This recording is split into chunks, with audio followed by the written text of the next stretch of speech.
Commençons par la définition. La définition technique de l'habitude est un comportement qui a été répété suffisamment de fois pour finalement devenir plus ou moins automatique. C'est des choses que vous pouvez faire sans avoir à y penser. Débrancher le grille-pain après chaque utilisation, nouer ses chaussures ou se brosser les dents. Des choses que vous faites tout simplement en pilote automatique. Maintenant, nous utilisons le mot habitude pour décrire des choses différentes de celle-ci, et on va en parler plus en détail. Vous pourriez dire des choses comme « je veux prendre l'habitude de m'entraîner », d'accord, ou « je veux prendre l'habitude d'écrire tous les jours ». Et je vois ce que vous voulez dire. Vous voulez dire que vous voulez en faire une pratique régulière, comme suivre un rituel au quotidien. Mais vous n'arriverez jamais au point où ça en deviendra automatique, parce que ce genre de tâche demande des efforts conscients. Donc voilà ce qu'est une habitude. C'est une réponse automatique. Maintenant, pourquoi le cerveau les conçoit-elle? Quel rôle joue-t-elle? Eh bien, quand nous traversons la vie, nous avons besoin d'énergie pour survivre. Et c'est pas seulement vrai pour les humains, mais aussi pour n'importe quel organisme ayant besoin de n'importe quelle sorte d'énergie pour survivre. Et obtenir de l'énergie demande de l'énergie. Vous avez besoin d'énergie pour vous déplacer et aller trouver le prochain repas. Et l'utilisation d'énergie coûte cher, car plus vous en utilisez, moins vous en avez pour les autres choses que la vie vous réserve. Donc votre cerveau trouve des moyens pour conserver cette énergie, la conserver autant que possible. Et les habitudes sont une excellente méthode pour le faire.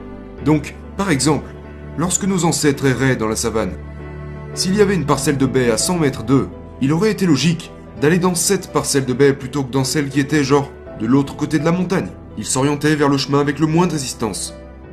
Et finalement, ce que votre cerveau retient c'est « Oh, à chaque fois que je suis près de cet arbre en particulier, ça signifie que la parcelle de baie est à moins de 100 mètres. » Et l'arbre devient alors un signal qui dit que la nourriture n'est plus très loin. Et votre cerveau capte toujours ces signaux tout au long de votre vie, qui indiquent où en sont les choses. Et plus vous rencontrez ces signaux, plus vous automatisez vos réponses. Jusqu'au point où dès que vous croisez cet arbre, vous n'avez même plus besoin d'y penser. Vous le faites automatiquement. Et cela rend tout le processus de recherche d'énergie, de résolution de problèmes de la vie et tout ça, plus facile. Ça vous demandera moins d'énergie, d'attention et d'effort qu'avant. Donc c'est comme un algorithme créé par notre cerveau. Oui, je pense que c'est une bonne façon de le décrire. C'est comme un algorithme sur lequel vous pouvez compter. C'est un script cognitif, un raccourci mental que vous pouvez utiliser à chaque fois que votre situation est en accord avec. Et c'est vrai, pas seulement pour ce qui est de trouver la nourriture, qui est essentielle pour notre survie, mais aussi pour toutes les tâches quotidiennes. Car toutes ces tâches demandent aussi de l'énergie. Donc quelque chose comme faire ses lacets, votre cerveau retient le contexte. Par exemple, j'ai une chaussure à mon pied, et ces lacets sont défaits. Ce qui signifie que je vais effectuer cette petite routine durant laquelle je vais nouer cette chaussure. La première fois que vous le faites, ça vous demande de l'énergie. Mais après, quand vous l'avez fait 100 fois, 1000 fois ou 10 000 fois, au bout d'un certain temps, vous n'avez même plus à y penser. Vous pouvez avoir une conversation avec quelqu'un, écouter un podcast ou réfléchir à votre liste de choses à faire, et vous gardez cette énergie que vous devriez normalement utiliser pour lasser vos chaussures, pour l'utiliser dans autre chose.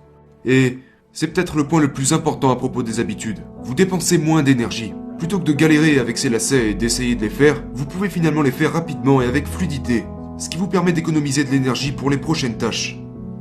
Donc, c'est pourquoi votre cerveau les construit. Et c'est le rôle que détient vos habitudes. Et puis, pourquoi me suis-je intéressé à elles? J'ai commencé à réaliser, et c'est ce que j'ai laissé entendre il y a quelque temps maintenant, c'est que la chance et les habitudes jouent un certain rôle dans la vie, mais que nous pouvons contrôler nos habitudes contrairement à notre chance. Et le plus drôle, c'est que nous les construisons tout le temps. Mais beaucoup de gens n'ont pas l'impression de contrôler leurs habitudes. Ils ont l'impression que ce sont leurs habitudes qui prennent le contrôle sur eux. Ils sont comme des victimes de ces mauvaises routines. Mais une fois que vous commencez à y plonger un peu plus en profondeur, genre découvrir qu'est-ce qu'une habitude et comment elle fonctionne, alors vous commencez à développer plus de contrôle sur elle. Vous devez être l'architecte de vos habitudes, plutôt que la victime de vos habitudes.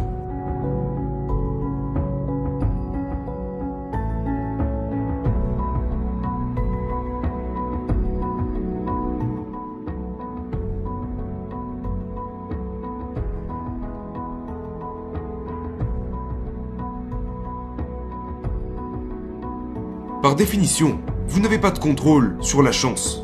Et vos habitudes comptent énormément. Je pense que la raison pour laquelle elles valent la peine de se pencher dessus et de les comprendre, c'est parce que c'est la partie de votre vie que vous pouvez influencer et qui détermine également vos résultats. Ce n'est pas que de la chance, ce n'est pas que des habitudes. Mais la différence, c'est que vous pouvez contrôler vos habitudes contrairement à votre chance. La seule stratégie raisonnable consiste à vous concentrer sur ce que vous pouvez contrôler Parce que si vous passez tout votre temps à vous concentrer sur des choses que vous ne pouvez pas contrôler, vous finirez simplement frustré. Et donc même si vous êtes talentueux, vous ne pourrez pas réussir sans avoir les bonnes habitudes. Parce que si vous n'avez pas les bonnes habitudes, les bonnes pratiques, les bonnes routines et rituels pour réaliser pleinement votre potentiel, eh bien la plupart du temps vous ne serez tout simplement pas assez bon. Vous serez assez bon pour le niveau inférieur. Mais une fois que vous arrivez au sommet dans n'importe quel domaine, tout le monde est talentueux. Et donc la seule chose qui vous distinguera des autres n'est certainement pas votre don naturel, mais votre capacité à vous entraîner, à pratiquer et à sortir du lot.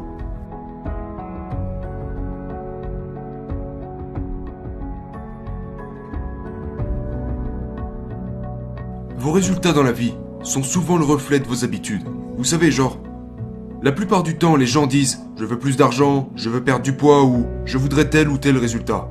Mais la vérité, c'est que votre compte bancaire est juste le reflet de vos habitudes financières.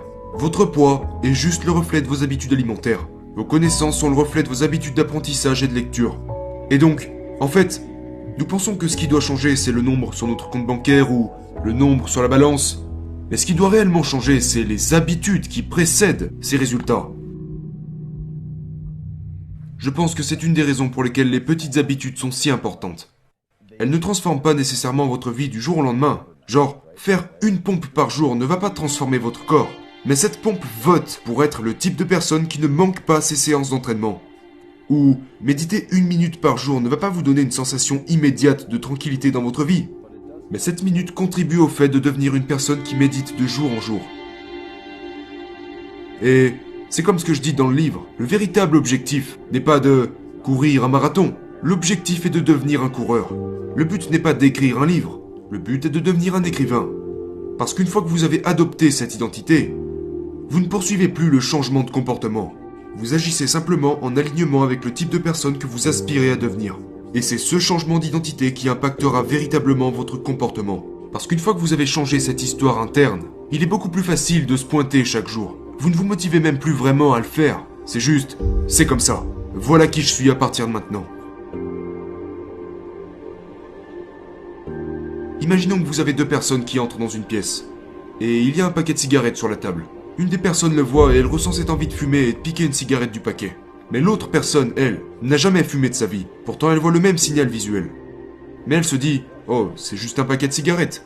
Et elle continue. Ça veut dire que cette envie éprouvée par la personne provient de la prédiction ou du sens que vous attribuez au signal visuel, qui détermine ensuite si vous avez envie de fumer ou non. Donc le besoin provient en fait des sentiments et des émotions que vous ressentez.